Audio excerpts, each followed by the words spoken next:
इंद्रसदवंदियाणं तिरुवणहिदमधुरविसदवकाणं अन्तातीतगुणाणं नमो जिनाणं जिदभवानं कुंदकुंदाचार्य भगवान की जय.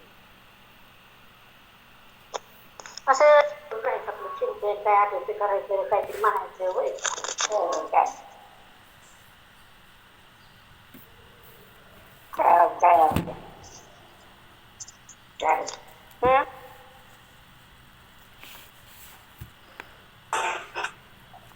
पंचास्तिका संग्रहमध्ये गाथा नंबर 51-52 घ्यायची आहे. काल 50वी गाथा झाली होती. अमृतचंद्राच्या यांचं पुस्तक आहे. 76 पाहिजे बघा. वण्णरसगंध फासा परमाणु परुविदा विशेषेहिं दव्वादोयणण्णा अण्णत्त पगा सगा होंती दंसनणाणितः जीवनी बद्धानि नण्णभूतानि ववदेसदोपुदत्तं कुर्वन्ति नो स्वभावादो. काय प्रकरण चाललंय? द्रव्य आणि गुण यांच्या एक वस्तुत्वाचा दृष्टांतपूर्वक उपसंहार. आतापर्यंत सगळं उपयोग अधिकाराचं व्याख्यान चालू आहे ना, तर त्याच्यामध्ये ज्ञान आणि दर्शन उपयोगाचं वर्णन करत असताना द्रव्य आणि गुण सर्वथा परस्परापासून भिन्न नाहीत हे सांगायला लागलं.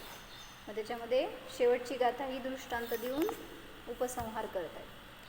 मग एक परमाणूचं म्हणजे पुद्गलाचं उदाहरण देऊन सांगतायत की जसं पुद्गलाचे स्पर्श रसगंध वर्ण वगैरे पुद्गलापासून त्या परमाणूपासून सर्वथा भिन्न नसतात आणि मग त्याप्रमाणे आणि कुठल्या अपेक्षेने भिन्न असतात आणि कुठल्या अपेक्षेने भिन्न नसतात हे सांगून जीवावर घटवून दाखवणार अर्थ वाचते. ह्याच्यावर बघा पाहिजे गाथेवर अर्थ. वर्ण रस गंध फासा परमाणु परुविदा, परमाणूचे प्ररूपित जे काय वर्ण रसगंध स्पर्श हे गुण आहेत ते दव्वादो अनन्ना द्रव्यापासून अनन्य असतात. ही अपेक्षा कशा अपेक्षेने? प्रदेशाच्या अपेक्षेने. द्रव्यापासून हे स्पर्श रसगंध वर्ण अनन्य असतात. आणि पुढं सांगतायत काय? विशेषेहिम अण्णत्त पगासगा होंती, विशेषाच्या द्वारे म्हणजे द्रव्य आणि त्याचे गुणपर्याय हे विशेष घ्यायचं. मग या विशेषाच्या द्वारे अन्यत्वाला सुद्धा प्रकाशित करतात. द्रव्य आणि गुण हे अन्य आहेत असं सुद्धा दाखवलं जातं. कधी? कुठल्या अपेक्षेने? संज्ञा आदी भेदाच्या अपेक्षेने, संज्ञा लक्षण प्रयोजन ह्याच्या अपेक्षेने. म्हणून विशेष म्हणजे काय घ्यायचं?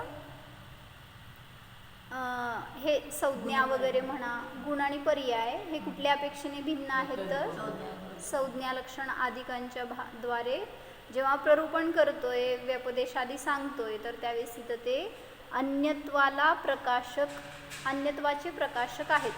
म्हणजे अन्यपणा सुद्धा त्याच्यामध्ये दिसून येतं. अण्णत्त पगा सगा असा शब्द आहे ना, प्रकाशक, अन्यत्वाला प्रकाशित करणारे आहेत. तर पुढं सांगतायत की भाषांतरामध्ये घेतले त्यांनी परमाणूचे गुण म्हणून सांगितल्या गेलेले वर्ण रस गंध व स्पर्श हे परमाणू द्रव्यापासून अनन्य आहेत आणि व्यपदेशाला कारणभूत विशेषाकरवी अन्यत्वाला प्रकाशित करणारे आहेत. संज्ञा लक्षण आदीद्वारा कथनचित अन्य आहेत, सर्वथा अन्य नाहीत. वस्तुतः ते पृथक नाहीत. काय कळलं?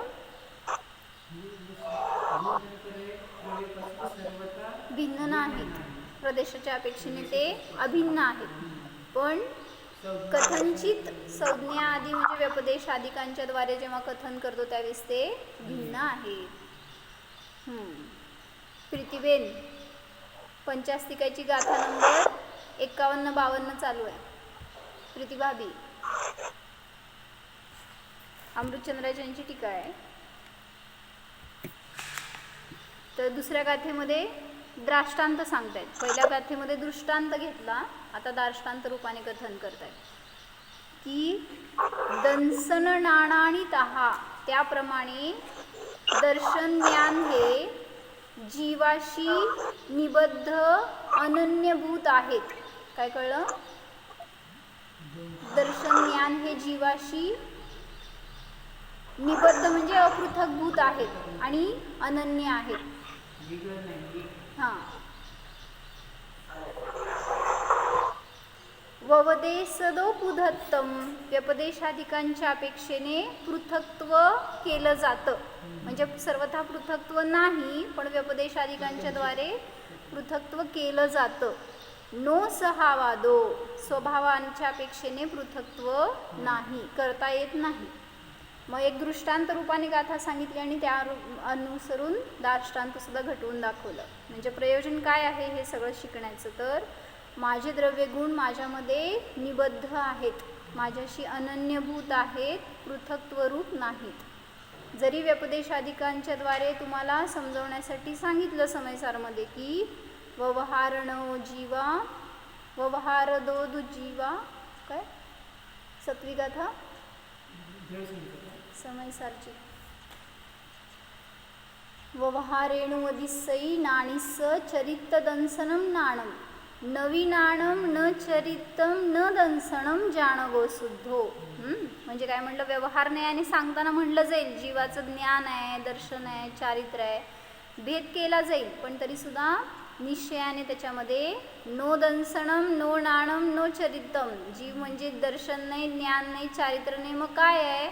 अभेद पिंड आहे. मग त्याचा अनुभव केला तर शुद्धचा अनुभव. प्रमत्त नाही अप्रमत्त नाही हे वेगळं, हे द्रव्य आणि गुणाचं आपण कथन करतोय ना. मग तिथं जेव्हा त्या 7व्या गाथेमध्ये विस्तार केला त्यावेळेस व्यवहारेणुवदिसई नाणीस चरित्त दंसनम नाणम, कुठला व्यवहार नाही आहे सांगा? कुठला? अनुपचरित. उपचरित कशाला? हां, गुण. अनुपचरित सद्भूत व्यवहार नाही, आपण उपचरित. हां हां. तर तिथं म्हणलं की अनुपचरित सद्भूत व्यवहार नयाने जीवाचे दर्शन ज्ञान चारित्र्य हे गुण आहेत, किंवा भेदोपचार नयाने जीवाचे हे गुण भेदरूप करून दाखवले. पण जेव्हा निश्चयाने सांगणार त्यावेळेस त्याच्यामध्ये असं भेद करून बघणार नाही.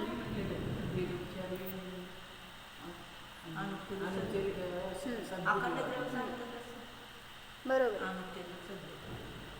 अनुपचरित सद्भूत मध्ये गुणभेद येणार. हो, तेच येतं की दोन्हीकडे पण तेच येते. अखंड द्रव्य म्हटल्यावर भेदवृत्तीमध्ये अभेदवृत्तीमध्ये अभेदोपचार मध्ये घेतलं तर पर्यायाकडून द्रव्य घेणार. आपण गुण सांगतोय ना, भेदोपचार येणार. गुणामध्ये गुणाचं कथन करताना भेदोपचार येणार. मग त्याच्यामध्ये अनुपचरित सद्भूत व्यवहार नाही घेतलंय ना 7 नंबर चार्टमध्ये. भेदोपचार घेतो त्यावेळेस त्याचंच नाव घेतलंय ना, अनुपचरित सद्भूत व्यवहार नाही. मग 7 नंबरमध्ये अनुपचरित सद्भूत घेतलं नाही का? इकडं भेदोपचार मध्ये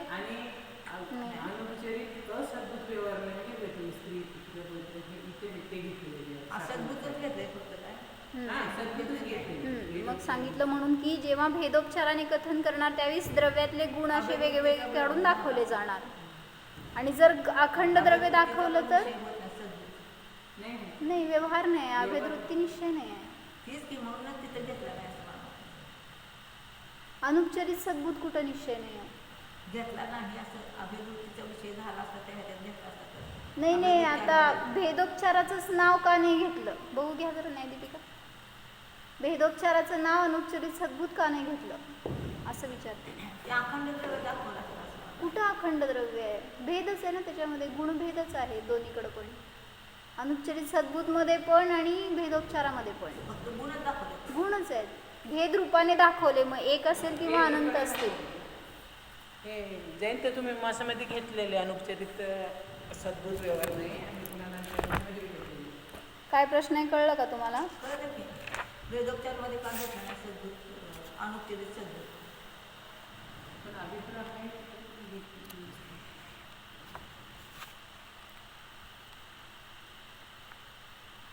घेतलंय की सद्भूत व्यवहार नाही सद्बुद्धीवर नाही केली माहिती आहे का? सद्बुद्धीवर नाही केली वेदोच्चारामध्ये. अनुपचारिक सद्बुद्ध व्यवहार नाही.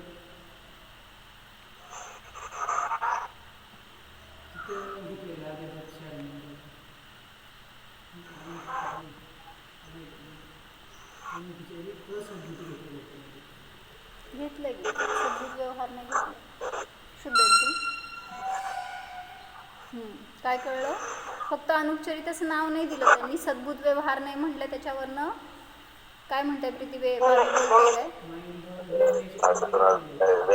नाही त्याच्यात शब्द का नाही घेतले असं म्हणते ह्याचेच फायदे बऱ्याच दिवशी मला ते दोन्ही झाले अनुपचारिक अनुपचारिक म्हणून. तर सांगितलं की दर्शन ज्ञान हे जीवाशी निबद्ध आहेत फक्त कथन करताना त्याला वेगळं करून सांगावं लागलं म्हणून कथनचित भेद आहे भेदवृत्तीमध्ये ते त्यांनी असद्भूत घेतलं भेदोपचार भेदोपचारमध्ये खाली लिहिलं एकदम शेवटी सद्भूत व्यवहार नाही ध्रुव अंश वगैरे घेतलं ना त्यांनी शेवटी विस्तार करतो भेदवृत्तीच्या खाली घेतलं भेदवृत्तीमध्ये असद्भूत घेतलंय सद्भूत पण घेतलं आणि असद्भूत पण घेतलं पण त्याच्यामध्ये पर्यायाचं कथन येणार केवळ पर्याय असेल भेदवृत्तीच्या खाली घेतलं केवळ भगवंताचा पर्याय एकदेश शुद्ध पर्याय आणि पूर्ण शुद्ध पर्याय असं घेतलेत ना कथन त्यामुळे पर्यायचं आहे ते कथन एक देश शुद्ध आहे ना हे खालचं पूर्ण शुद्ध सद्भूत आहे. घेतलं एक देश शुद्ध आहे आणि हे ह्याची शुद्धीला तर सद्भूत घेतलं. उच्चरित सद्भूत आहे का अनुच्चरित सद्भूत आहे भेदवृत्तीमध्ये नुसतं सद्भूतच घेतलं हां अंगावर ठेवू नका जिनमानीच्या उपचाराचं पर्याय लिहिलंय का त्यांनी तसं काय तिथं नाही. मग उपचरितच आहे पर्यायाचं कथन असल्यामुळे उपचरित सद्भूत येणार आणि जेव्हा तिथं ह्याच्यामध्ये भेदोपचारमध्ये घेतलेत ना त्यावेळेस तिथं ह्याच्यामध्ये पण उपचार मग सुद्धा त्यांनी तिथे घेतलेले फक्त भेदोपचारचं कॉलम बघा त्याच्यामध्ये त्यांनी खाली शेवटी लिहिलंय ना विस्तार जे सगळं करून झाल्यावर सद्भूत व्यवहार नाही हां हां लिहिलं फक्त मला म्हणायचं तिथं अनुपचरित पाहिजे तेच आहे अर्थ तिथं ॲक्च्युली जरी सद्भूत लिहिलंय तरी पण अनुपचरित सद्भूतच अर्थ आहे त्यामुळं उपचरित सद्भूत म्हटलं तर पर्यायाकडे जाणार आणि ते दिलंय त्यांनी भेदवृत्तीमध्ये म्हणजे सगळे गुण आहेत ते अंशरूप आहेत मग त्यांना जेव्हा वेगळं करून दाखवतो अंशीपासून त्यावेळेस भेदाचा व्यवहार होतो पण म्हणून ते सर्वथा भेदरूप आहेत असा अर्थ नाही एक एक पर्याय एक एक गुण दाखवला मग पण भेदवृत्ती ह्याचं एक एक पर्याय म्हटलं तर भेदवृत्ती तीच भेदवृत्तीमध्ये हां, एक एक बरोबर. एक एक पर्याय. गुण नाही घेणार आलंय काही गुण घेतलं तर भेदवृत्तीमध्ये भेदोपचारमध्ये जाणार हो पण असद्भूतमध्ये घेतले ना पर्याय तेच तर मी सांगत होते पर्याय येणार की भेदवृत्तीमध्ये हां मग ते भेदवृत्ती मला पुस्तक द्या न्यायलिपीचं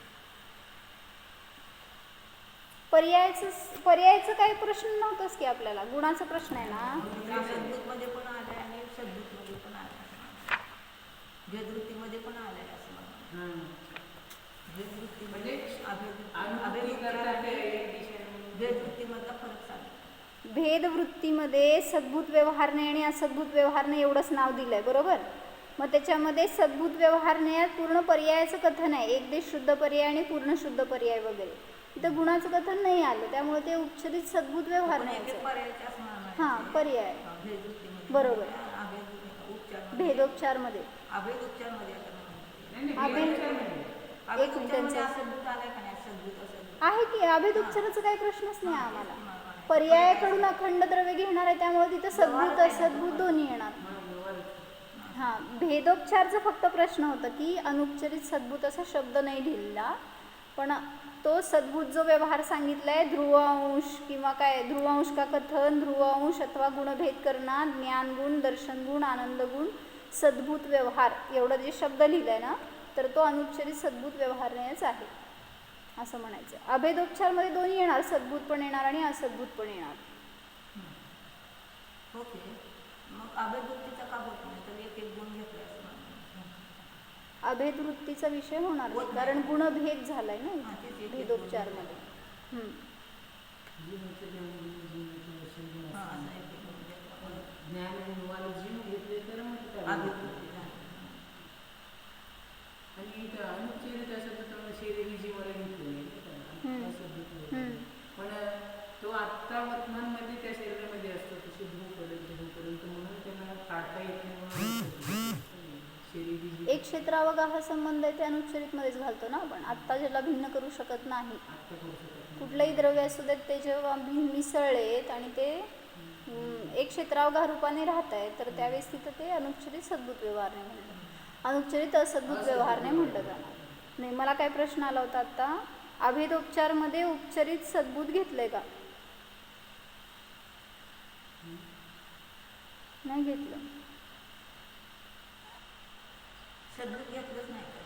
हां तेच की, सगळं ते भेदवृत्तीमध्येच घातलंय त्यांनी. त्यामुळे एक देश शुद्ध पर्याय, पूर्ण देश शुद्ध पर्याय वगैरे हे जे येणार ना, नुसतं पर्यायाचं कथन घेतलं तर भेदवृत्तीमध्ये जाणार. येणार की आता एक देश अखंड द्रव्य घेतलं तर अभेदोपचारमध्ये येणार. तेच की, मग अभेदोपचारमध्ये आलं नाही का असं. पण ते उपचरित सद्भूत म्हणायचं का त्याला? द्रव्याचं कथन घेतलं तर येणार. पण ते मी शुद्धोपयोगी आहे किंवा आता शुद्धोपयोगाच्या पर्यायाचं एखाद्याचं कथन करतोय, नुसतं पर्यायाचं आरंभ केलं पर्यायाकडून तर अखंड भेदवृत्ती. द्रव्य पाहिजे ना.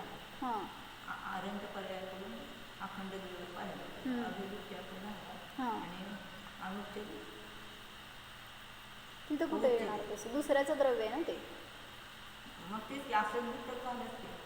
परत एका काय द्रव्यामध्ये आपल्याला- नाही म्हणून तेच माझं मला सांगायचं असेल ना तर ते भेदवृत्तीमध्ये घातलंय पर्याय आपली दाखवत असताना. हां. अखंड द्रव्य दाखवत असेल तर ते अभेदोपचारमध्ये जाणार. हां. क्रोधी जीव वगैरे असं. ही जी वेगळी अभेदोपचारमध्ये घेतली. हां, परद्रव्य परविचारते त्यापेक्षा म्हणजे अरिहंत सिद्ध हे आपल्यापासून पर आहेत या अपेक्षेने. मग ते म्हणून तर अशुद्ध निश्चयामध्ये पूर्ण शुद्ध नयामध्ये घातलं त्याला.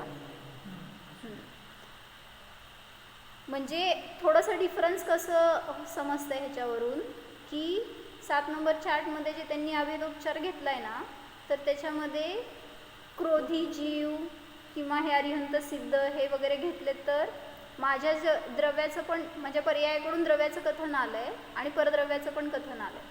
पण उपचरित सद्भूतमध्ये जेव्हा आपण घालतो ना, सद्भूत असद्भूतच्या अपेक्षेने, मग तिथं उपचरित सद्भूत व्यवहार न्यायामध्ये कथन करताना आपण कसं करतो? दोन नाही, उपचरित सद्भूत पर्यायाकडून करतो. माझ्याच पर्यायाचं करतो. हां, मग ते पराच्या पर्यायाचं ते नाही. हां एका द्रव्यात आहे ना ते सद्भूत. हां तेच की, म्हणून तिथं उपचरित सद्भूत हा वेगळाच कॉलम येणार.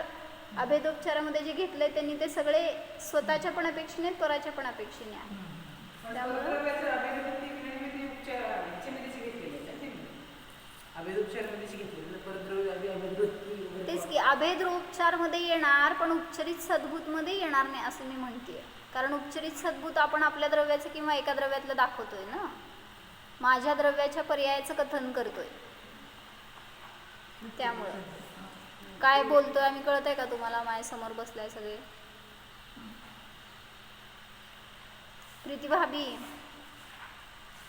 मौन घेतलंय तुम्ही? नाही बोला काय काय कळलं? काय बोलले मी? उपचरित सद्भूतच झालं ना का नाही?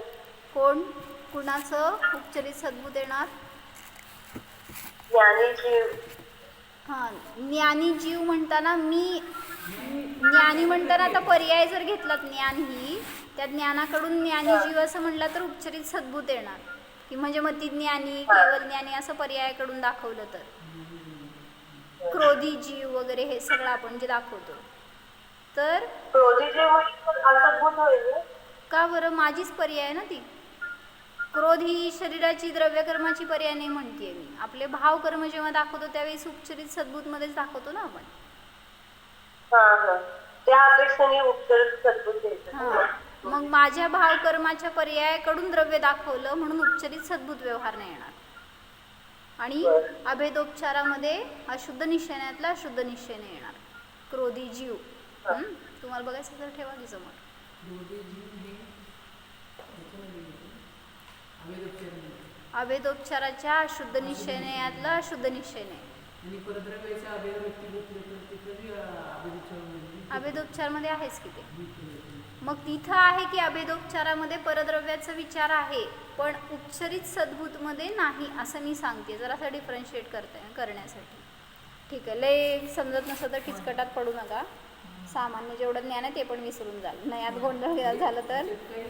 परद्रव्याचा विचार केला, भले तो जीव आहे, ज्ञानगुण जीव आहे असं विचार केला तर तो अभेदोपचारामध्येच येतो. स्वतःचं घेतलं तरच अभेदोपचार. हां, स्वतःचं ते पण गुणाकडून घेतलं तर अभेदवृत्ती आहे. पर्यायाकडून स्वतःचं द्रव्य असू दे किंवा परद्रव्य असू दे, सगळ्याला 7 नंबर चार्टमध्ये अभेदोपचारात घातलेलं आहे. अखंड द्रव्याचं कथन असल्यामुळं पर्यायाकडून अखंड द्रव्याचं कथन, मग ते स्वद्रव्य असू दे किंवा परद्रव्य असू दे, सगळ्याला अभेदोपचारामध्ये घातलंय. पर्यायाकडून हे असू दे पण किंवा त्यांच्या परद्रव्याचा अभेदवृत्ती करून किंवा हे केलं तरी त्याला म्हणजे परद्रव्य असल्यामुळे त्याचं माझ्याशी काय प्रयोजन नाही, त्यामुळे त्याला पण तिथे घेतो. बरोबर, ठीक आहे. एकदा इथलं वाचते पूर्ण अर्थ. परमाणूचे गुण म्हणून सांगितल्या गेलेले का हो, काय प्रश्न आहे? वर्ण रस गंध स्पर्श हे परमाणू द्रव्यापासून अनन्य आहेत आणि व्यपदेशाला कारणभूत विशेषाकरवी अन्यत्वाला प्रकाशित करणारे आहेत. त्याचप्रमाणे जीवामध्ये असणारे दर्शन ज्ञान हे जीव द्रव्यापासून अनन्य अभिन्न असूनही ते व्यपदेशद्वारा कथंचित पृथक्त्व करतात, स्वभावाने भिन्नता करीत नाहीत. म्हणजे दर्शन ज्ञान चारित्र्य आनंद वगैरे हे जे गुण आहे ते जीवापासून कथंचित भेदरूप आहे ते दाखवतात, पण ते कशासाठी? ते पण व्यपदेश करण्यासाठी, सांगण्यासाठी, कथन करण्यासाठी वगैरे भिन्न करून दाखवले जातात, पण ते अनन्य रूप अभिन्नच आहेत जीवापासून, कारण स्वभावाने त्यांच्यामध्ये भिन्नता नाही. दृष्टांत दार्ष्टान्तिक अर्थपुरस्सरः द्रव्यगुणानां अनर्थांतरत्व व्याख्या उपसंहारः अयम्. काय सांगितलं? दृष्टांत दार्ष्टान्त पूर्वक, म्हणजे दृष्टांत दार्ष्टांताच्या अर्थपूर्वक द्रव्यगुणांचं अनर्थांतरत्व म्हणजे अभिन्नत्व याची व्याख्याचं उपसंहार करतात. हा अयम म्हणजे हा या व्याख्येचा उपसंहार आहे. जे काय आतापर्यंत द्रव्यगुणाचं कथन चालू आहे आपलं, भेदरूप आहेत का अभेदरूप वगैरे, त्याची ही दृष्टांतपूर्वक शेवटची गाथा दाखवत आहेत. ही एवढी गाथा झाली की हा अधिकार संपतो. कुठून अधिकार सुरू झालाय? 27 गाथेमध्ये सांगितलं ना, जीवाचे सगळे अनेक अधिकार मी सांगतो म्हणून सांगितलं आचार्यांनी, आणि त्याच्यामध्ये चेतयिता आणि बहुतेक प्रभू हे 2 अधिकार झालेत आणि तिसरा हा उपयोग अधिकार घेत आहेत. आता ह्याच्या पुढं कर्ता अधिकार सुरू होणार आहे. 7 का 9 आहेत वाटतं ना. तर ह्या उपयोग अधिकाराची ही शेवटची गाथा आहे म्हणून सांगतात. पुढं वर्ण रसगंध स्पर्शाः हि परमाणोः प्ररूप्यन्ते तेच परमाणोः अविभक्त प्रदेशत्वेन अनन्ये अपि संज्ञादि व्यपदेश निबंधनैः विशेषैः अन्यत्वं प्रकाशयन्ति. सगळ्यांच्या हातात पुस्तक असेलच बहुतेक. प्राची, शिल्पा भाभी, स्फूर्ती काकी, योगिता काकी, शास्त्र घेऊन बसा, म्हणजे मी काय वाचते ते कळते, नाही तर कानावरून शब्द तर पडणार आहेत की हो. शब्द अनेक वेळा ऐकलेत आपण, त्या शब्दाच्या पुढं जायचं आहे आपल्याला, त्यासाठी घेऊन बसायला पाहिजे, तर संस्कार होणार आपल्यावर. म्हणजे आज सकाळी सांगत होते हो, पूजन करत असताना वरती प्रक्षाल करताना आतमध्ये वितराग सगळ्यांना म्हणले, देवपूजा करा, गुरुपास्ती करा, स्वाध्याय संयम काय पण करा, त्याच्यामध्ये मन वचन कायनी जोडलं गेलो तर ती अर्थपूर्ण असणार ती क्रिया. तुम्ही पूजा करताय तर असं चढवताय पण लक्ष इकडं तिकडं करताय, काहीतरी बोलताय दुसरं, किंवा मनातून काहीतरी विचार चालले, तर तुम्ही त्रियोगपूर्वक म्हणतो ना आपण, काय त्या छडालाचं मंगलाचरणमध्ये नमहु त्रियोग संहारिके, मग तिन्ही योगांना सांभाळून मी नमस्कार करतोय, मग त्यात सगळ्या षटक्रिया लावा. म्हणजे ते म्हणत होते की गुरूंची उपासना करताय, त्याच्यामध्ये तिन्ही योग असतात का तुमचे? म्हणजे ते तेवढ्या शब्दावर जर असं ऐकू आलं मला म्हणून कानात जरा चिंतन झालं की जेव्हा करतोय ना तिथं तर ज्या क्रिया करतोय त्याच्यात सगळ्या रूपाने इन्व्हॉल्व्ह व्हा. मग इथं तेच सांगायचं, स्वाध्याय करतोय ना आपण, इन्व्हॉल्वमेंट कुठं आहे? कानावर शब्द पडत आहेत तेवढ्यावरून नुसतं स्वाध्याय होत नाही. त्यामुळं मन वचन काय तिन्हीनी जोडला गेलाय का माझ्याबरोबर?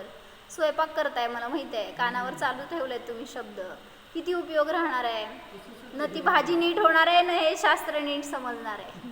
हां म्हणून सांगितलं इथे येऊन बसायचं समोर माझ्या. म्हणजे जिथं असाल तिथं शास्त्रासोबत बसा, थोडंसं तेवढ्या वेळासाठी अर्धा तास काढा आपल्यासाठी वेळ, कारण अभ्यास रूपाने एवढंच तर शिक्षण होतंय. दिवसभरात इतर प्रवचनं वगैरे ऐकतो की आपण, नाही असं नाही आहे, पण थोडा आपल्याला त्याचा फायदा व्हावं, त्याचं चिंतनाला विषय घेता यावं म्हणून तिन्ही योगांनी करा जे काय षटक्रिया करताय तुम्ही. समोर असं फक्त इतकं उपयोग लागत नाही मोबाईलचा. बरोबर आहे, कारण सांगायला काय, तेच मी पण टॅली केले असं. नाही बघितलं जर तर मी कामं सोडून बघितलं तर मी एवढं उपयोग नाही झाला आणि एवढे एकाग्र वाटत नाही. म्हणजे मी पण तेच विचार केले की जे प्रश्न करताना येत नाही आणि शंका हे करत नाही. हां, मग त्यांनी तसंच प्रश्न विचारलाय हो. जे रुद्धींचं प्रकरण चाललंय ना संध्याकाळी, त्याच्यामध्ये चक्रवर्तीची रुद्धी आहे ना, आता येणार आहेत अजून पुढं आमचे, की दूर स्पर्शन, दूर अवलोकन, दूर श्रवण वगैरे ह्या सगळ्या रुद्धी म्हणण्यापेक्षा विशेषतः चक्रवर्तीला खूप जास्त आहेत. 9 योजन 12 योजनपर्यंत तो ग्रहण करू शकतो. मग त्यांनी विचारलं शंकाकारांनी, एवढी शक्ती असताना मग चक्रवर्ती तिथं जाऊन समोशरणात का बसताय? त्याला घरी बसून समोशरणातली दिव्यध्वनी ऐकू येणार की का नाही येणार? कारण त्याच्या बाजूला जर घराबाजूला किंवा नगरामध्ये आला असेल समोशरण, किंवा अन्यत्र कुठं असताना पण जर समोशरण कुठं जवळ असेल तर सगळे शब्द त्याला ग्रहण होणार आहेत. मग का जातो सांगा बघू तो समोशरणात? आपण ते व्हिडिओ पण ऐकतो पण इतकं उपयोग प्रत्यक्ष ऐकण्यात पण उपयोग लागण्यापेक्षा तिथं धर्माविषयी आदर ऐकताना जसं आपण इथं भाव बदलतात ना, इथे राहतो असं फिजिकली मेंटली इथंच राहतो आपण जेव्हा. बरोबर बरोबर, कारण जेवढं समर्पण असं समोर प्रत्यक्ष बसलेलं असतो ना. तुमचं सगळ्यांचं कंप्लेंट चालू आहे बरं का इथं माझ्यासमोर जे बसलाय ना ऑनलाईन. सगळ्यांना सांगतात जयश्री का की ऑफलाईनच आहे का. कारण प्रत्यक्ष ऐकण्याचा प्रभाव वेगळा असतो. कारण ते एका पंडितांनी म्हणलं होतं तसं, म्हणले जिथं ताजं मिळतंय तिथं लोक शिळं खायला बसलेत. म्हणजे सीडीवर ऐकतो, कुठंतरी बाहेर गेलो ना बाहेर ऐकतो, हे म्हणले शिळं आहे सगळं.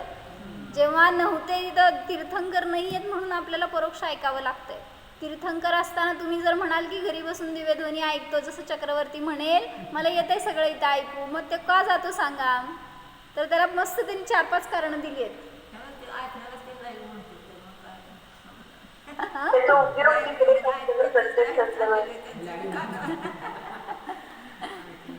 काय म्हणताय रोहिणी काकी?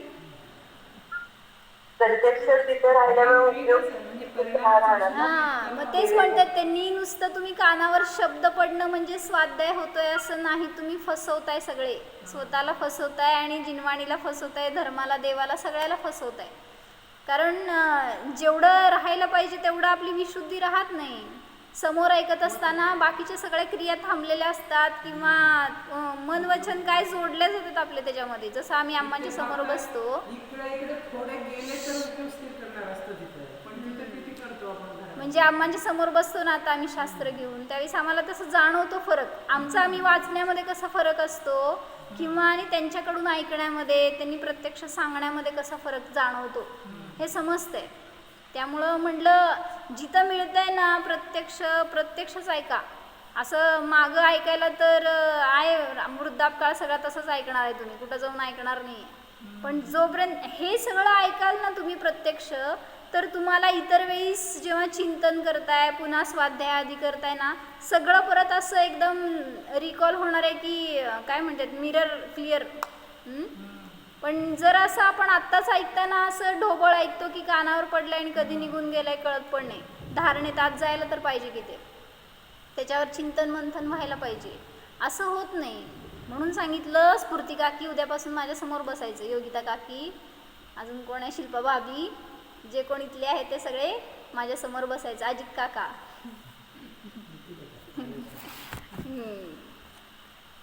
तर एक वाक्य घेऊयाचा अर्थ काय घेतलंय.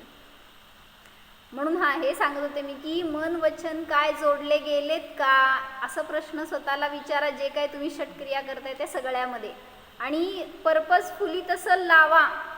आपलं सगळे तिन्ही योग त्या क्रियेमध्ये लावा. तर स्वयंपाक करताना सुद्धा तुमचं लक्ष दुसरीकडे असेल तर स्वयंपाक नीट होत नसतो. जर त्याच्यात घातला ना तुम्ही, मनपूर्वक म्हणतो ना आम्ही, म्हणून तर सोहळ्यात गेल्यावर भाजी छान झाली का, कारण त्यात ओतलेलं असतं ना, तुम्ही तुमचे भाव ओतलेले असतात, सगळं त्यात उपयोग ओतलेला असतो, म्हणून चांगलं होतं. आणि एखादं बिघडलं तर समजून घ्यायचं, काहीतरी डोक्यात विचार दुसरे चालले होते, किंवा मनाची वचनाची कायाची क्रिया सगळी विरुद्ध होती, म्हणून ते पदार्थ चुकतो, नाहीतर चुकत नाही. मग तसंच जसं लौकिकात आहे तसंच इथं पण आहे. हे तर काय म्हणायचं, ग्रेट सायन्स आहे. याच्यामध्ये तुम्हाला जरासुद्धा चूक चालणार नाही. आणि मग अशी विशुद्धी ग्रहण करायची असेल, प्राप्त करायची असेल तर एकाग्रता आवश्यक आहे. म्हणून जिथं मिळेल तिथं समक्ष बसा. अर्यंत मिळाले तर त्यांच्या समोर जाऊन बसा आणि ऐका. नाही मिळाले तर गुरु मिळत आहेत जे, त्यांच्या समोर बसून ऐका.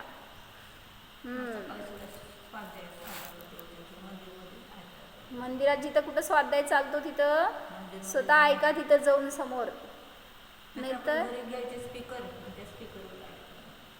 तेच की इथं पण तेच करत होतो ना, इथं लावायचं आणि तिथं ऐकायचं, तर किती उपयोग असतो. एक तर ते ठीक आहे, कोणाला यायला जमत नाही त्यांना ठीक आहे, पण ते बाकीचे सगळेजण बाहेर खुर्चीवर बसून वगैरे ऐकणार, तर वेळ कशी आली आता, ऐकून सुद्धा समजणार नाही अशी वेळ आली.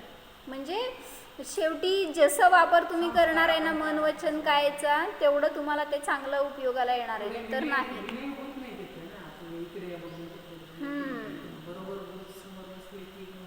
मग त्यांनी ते 4-5 कारणं चांगली घेतली आहे. चक्रवर्ती का जातो समोशरणामध्ये, त्याला सगळी शक्ती असताना सुद्धा.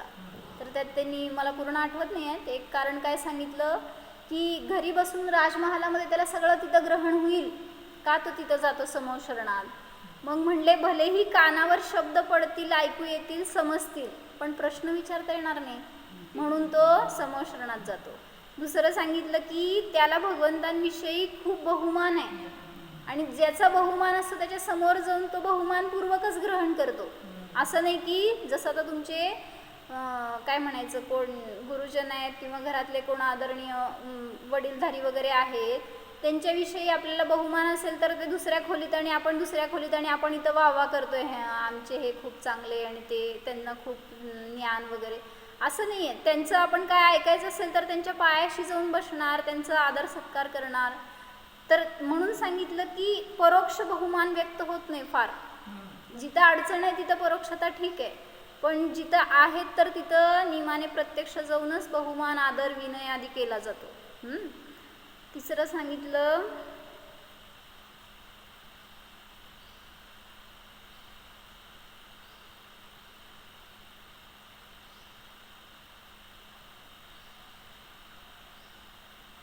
पहिलं म्हणलं प्रश्न विचारता येणार नाही. दुसरं सांगितलं विनय प्रकट करता येत नाही. तिसरं अजून काहीतरी 2 कारणं आहेत. तुम्हाला घरचा अभ्यास नाही तर संध्याकाळच्या प्रवचनमध्ये सांगते बघून, की चक्रवर्ती त्याची शक्ती असताना सुद्धा घरात बसून का नाही दिव्यध्वनी ऐकत, समोशरणात का जातो. तिसरं सांगितलं लघुता आहे त्याच्यामध्ये.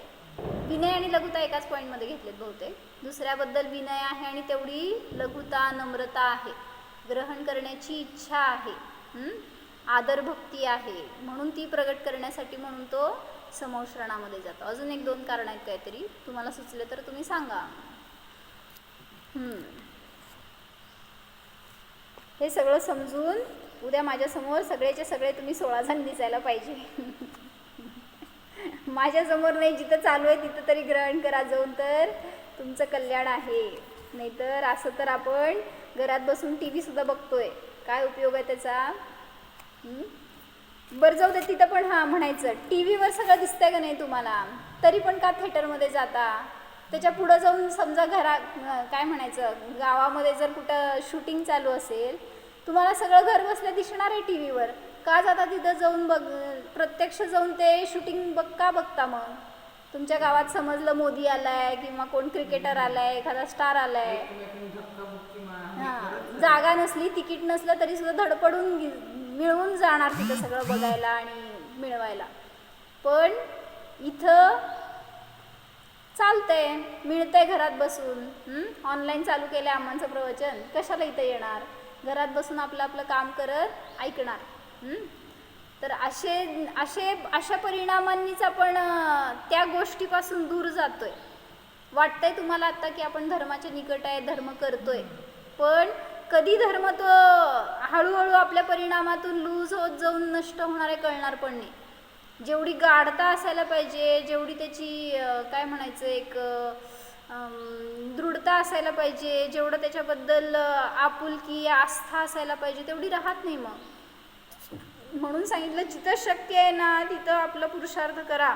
रोहिणी काकी घरात राहताय ना, घर सोडा, इथं अम्मांजवळ येऊन राहावा, सगळं मिळणार तुम्हाला, काय अवघड नाही आहे. थोडा वेळ काढू शकतो, पूर्ण जरी नाही म्हटलं. भारती काकी, दीपा काकी, ज्याला शक्य आहे त्यांनी अम्मांच्या सहवासात राहावा. अम्मा आहेत म्हणून मिळतंय, पुढं तुम्हाला काय मिळणार आहे ते पण अम्मांची शक्ती आहे आत्ता म्हणून ते शक्ती लावून शिकवायचं, आता सांगायचा प्रयत्न करत आहेत. त्यांचे शब्द साधे असले तरी सुद्धा असा भाव ग्रहण होतो त्याच्यातून की कधी आपण नाही ऐकलं असेल किंवा आपल्याला आनंद येणार त्या शब्दातून. त्यामुळं कॅसेटमधून वगैरे काय म्हणायचं, ज्याला एक्सेप्शन नाही आहे त्याला कॅसेट येतो हे, पण ज्याला शक्य आहे ना त्यांनी सहवासात राहायलाच पाहिजे, कारण सत्संगतीचा परिणाम वेगळा असतो. ठीक आहे, उद्याच घेऊ आपण. फक्त काय सांगितलं याच्यामध्ये, द्रव्य आणि गुण हे अभिन्न आहेत हे समजून काय फायदा. तर द्रव्य आणि गुणाचे प्रदेश सर्वथा भिन्न, परस्परापासून भिन्न असतील तर जसं म्हणजे भिन्न नाहीत म्हणून काय फायदा समजून, तर परद्रव्य परगुण माझ्या स्वभावामध्ये येऊन काय करू शकत नाहीत. माझेच गुण जर माझ्यापासून भिन्न असतील तर ते माझ्या द्रव्याचं परिणमन किती करवणार, कारण मी माझ्यापेक्षा परद्रव्याचं काही करू शकत नाही हे दिसतंय प्रत्यक्षाने. जसं तुम्ही तुमच्या मुलाचं, तुमच्या आईवडिलांचं परिणमन करू शकत नाही, तुमच्या अधीन असलेल्या कुठल्या व्यक्तींचं, वस्तूचं वगैरे परिणमन आपल्या अधीन नाही, हे दिसतंय स्पष्ट. मग जर माझेच गुण माझ्यापासून सर्वथा वेगळे असतील तर त्यांच्यामध्ये कर्ता कर्मसंबंध राहणार नाही, कारण माझ्या गुणांचा, माझ्या द्रव्याचा, पर्यायाचा मध्येच माझा कर्ता कर्मसंबंध आहे, बाहेर कुठल्या परद्रव्यामध्ये वगैरे नाही. मग तिथं जेव्हा परद्रव्याचा विचार येतो त्यावेळेस तिथं ते गुण तसे जर पर म्हणले तर ते आपले म्हणता येणार नाहीत आणि ते आपल्यासाठी कार्यकारी ठरणार नाहीत. म्हणून जी वस्तुव्यवस्था आहे ती अबाधित आहे, अकाट्य आहे, जसं सांगितलेलं वस्तू स्वरूप आहे ते यथार्थ आहे. म्हणून आपले द्रव्यगुण हे आपल्यामध्ये अभेदरूप आहेत आणि त्यांचा विकास झाला तर पर्यायामध्ये आपल्याला सुद्धा पूर्णता सहज प्राप्त होते. हो, जाणा.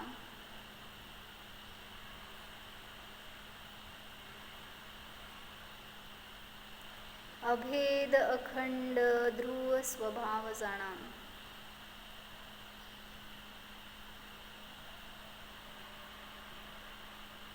या आत्म्यामध्ये गुणभेद नाहीत, पर्यायभेद नाहीतच. अनेक गुणांचा पिंड स्वरूप ध्रुव आत्मा जाणा.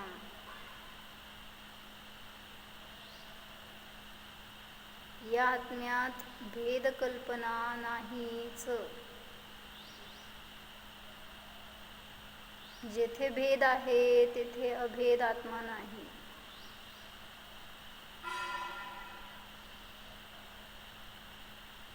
अखंड न्यायक स्वरूपोऽहम्.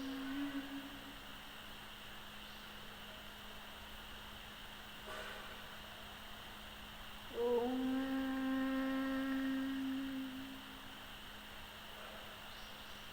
विसर्ज. नमो अरिहंताणं, नमो सिद्धाणं, नमो आयर्याणं, नमो वज्रायाणं, सौसा